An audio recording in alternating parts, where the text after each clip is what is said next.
Oui. Le fait de postdoc, oui, s'il y a une thèse qui s'arrête, est-ce que c'est considéré bon, comme un échec ou est-ce que une thèse peut s'arrêter parce que finalement le sujet n'est pas assez porteur, par exemple? Je ne sais pas qui ce qui peut répondre peut-être Johan, non? Alors, je pense qu'il y a... Enfin, alors ça dépend qui pose la question. Mais déjà, la première chose, c'est si ça se passe pas bien, votre thèse. Et si une thèse se passe pas bien, il faut aussi faire attention que... Faites attention à vous, quoi. Si ça se Oui, passe mais pas c'est bien, évident. parlez-en autour de vous. Et si vraiment là, ça se passe pas bien, il faut pas hésiter à arrêter plutôt que de se mettre vraiment dans des états pas possibles. Après, euh, bah, ça dépend de. Donc, pour être chercheur, il faut une thèse. Donc, il faut avoir fini une thèse. Oui. C'est sûr que si la thèse n'est pas finie, il faudra soit en recommencer une autre, soit vous ne serez pas chercheur à terme. Après, il y a plein de raisons, effectivement, pour lesquelles une thèse peut s'arrêter au milieu. Souvent, en France en tout cas, ce que j'ai vu, je n'ai pas l'impression qu'une thèse soit souvent arrêtée parce qu'un sujet n'est pas assez porteur, parce que les thèses sont sélectionnés, les sujets de thèse sont sélectionnés quand même en amont. C'est-à-dire que moi, par exemple, en tant que chercheur, si je veux proposer une thèse, je ne dis pas oh, ça serait intéressant de faire ça, et puis on me donne de l'argent pour embaucher quelqu'un pendant 3 ans. Il y a un processus de sélection avec il faut proposer un sujet et puis les différents les gens, les financeurs peuvent estimer ou pas si le sujet est intéressant. Donc les sujets qui arrivent en face de vous quand vous choisissez une thèse sont déjà sélectionnés pour être parmi les plus intéressants. Donc normalement, il y a Ils de la doivent aboutir. matière et il y a un intérêt pour faire cette thèse pendant 3 ans au moins. Voilà. Oui, Donc très non, bien. la plupart du temps, les thèses qui s'arrêtent, c'est parce qu'il y a un problème souvent humain. Donc effectivement, quelque chose qui se fait mal dans une équipe, etc. Mais enfin, de la même façon que ça peut...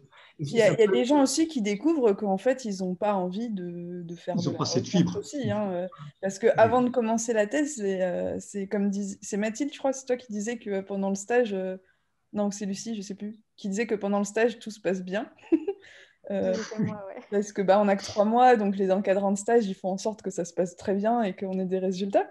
Et en thèse, non. Donc en thèse, on peut aussi découvrir que ça se passe pas comme on avait envie.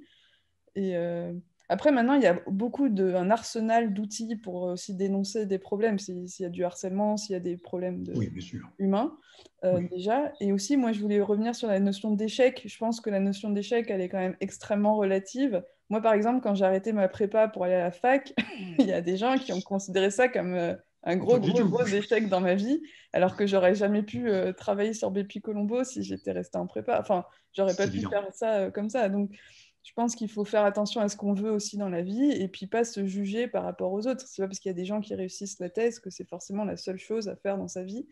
Et puis la thèse, c'est compliqué en soi et si on veut le faire, on le fait, mais si on veut pas le faire, c'est pas... Oui, bien Enfin, il sûr. y a énormément de gens qui trouvent aussi du boulot avant de finir la thèse et du coup, ils ont s'ils ont enfin, énormément. En tout cas, moi, je connais des gens qui ont arrêté leur thèse parce qu'ils avaient en fait décroché un contrat de travail en CDI dans une grande entreprise et que du coup, ils n'avaient pas besoin de la thèse pour faire ce travail-là.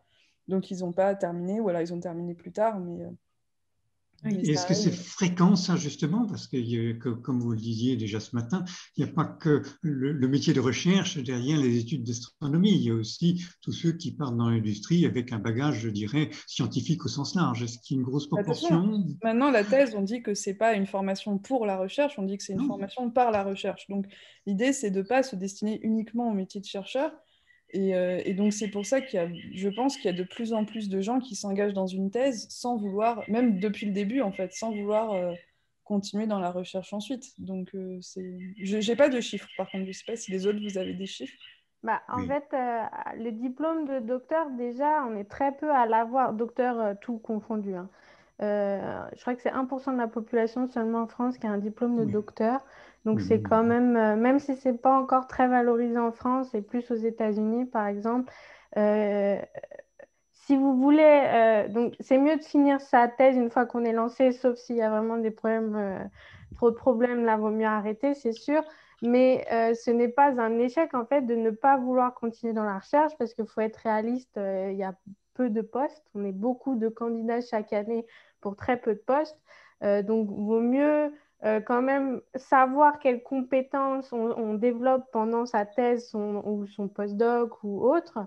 Et on a beaucoup de reconversions possibles parce qu'on développe des compétences informatiques, mine de rien, parce qu'on est toujours en train de coder au niveau informatique, en gestion de projet, parce qu'on a une question, on met en place des observations ou des codes, etc., qui permettent de répondre à la question. On publie, donc on promouvoit après, on fait la promotion de nos résultats via des articles, des conférences, etc. Si on aime bien l'enseignement et qu'on enseigne pendant sa thèse, donc on a des compétences pédagogiques aussi qui sont développées. C'est pareil via la médiation scientifique. Donc en fait, on peut se rattacher à plein de choses, journalisme scientifique, médiation, data scientist, et aussi maintenant il y a beaucoup de métiers autour de l'analyse de données statistiques qui est demandée, alors que ce soit dans les domaines de la banque ou dans les domaines de l'imagerie, satellites par exemple, mais qui n'ont rien à voir avec l'astronomie. Enfin, donc on a des compétences et il faut juste savoir après les vendre aux industries. C'est-à-dire que nous, dans la recherche, on a un langage spécifique à nous qui après il faut adapter au monde de l'emploi.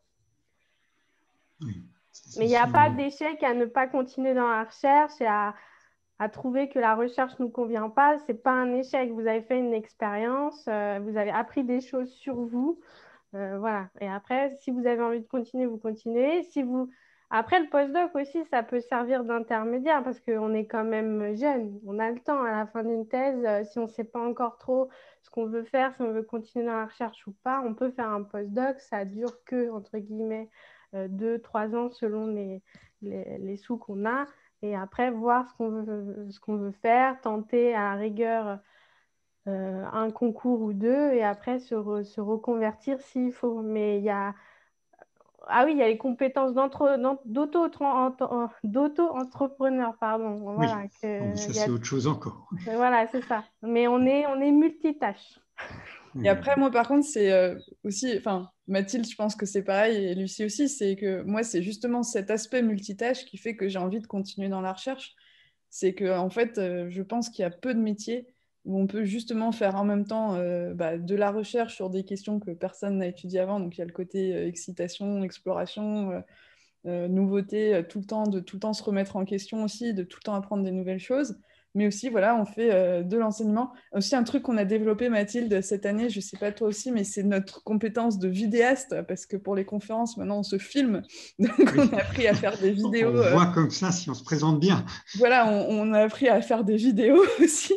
Mais voilà, donc, je veux dire, on fait énormément de choses. Et ça, donc, ça peut être vu comme quelque chose de fatigant par certaines personnes, mais moi, je trouve qu'au contraire, c'est ce qui me stimule aussi. Donc, je pense que la reconversion, c'est bien, mais il y a quand même aussi du potentiel à devenir chercheur. Et aussi, là, on s'est concentré sur les postes permanents en France, mais moi, j'ai aussi des copains qui se reconvertissent, entre guillemets, enfin, ils ne se reconvertissent pas, justement. Ils continuent, mais en étant chercheurs permanents, mais à l'étranger. Il y a des pays où c'est quand même plus simple, notamment aux États-Unis.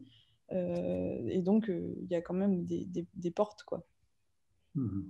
Je pense qu'il ne faut pas voir la thèse non plus. Enfin, c'est entre les deux, entre des études et un travail. Et du coup, quitter au bout de 2 ans, enfin, je veux dire, la plupart de mes amis qui ont fait une école d'ingénieur n'ont pas fait plus de 2 ans dans leur première entreprise. Enfin, 2 ans dans une entreprise, ce n'est pas forcément quelque chose de mal. Donc, changer d'entreprise plusieurs fois dans sa vie est quelque chose qui est absolument tout à fait normal. Du coup, ce n'est pas forcément grave, voilà, du tout. Donc, vous avez des compétences, vous saurez les vendre plus tard, et ça se verra, quoi.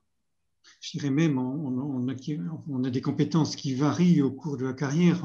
En début de carrière, on a certaines compétences, on appréhende les cultures d'entreprise, et après, au fur et à mesure, il faut changer de poste et aller dans des postes où les jeunes sont beaucoup plus efficaces que les vieux. Il faut savoir changer radicalement de poste de travail, hein, c'est sûr. On ne peut pas rester, qui n'avance pas recule, je le dirais comme ça, tout simplement.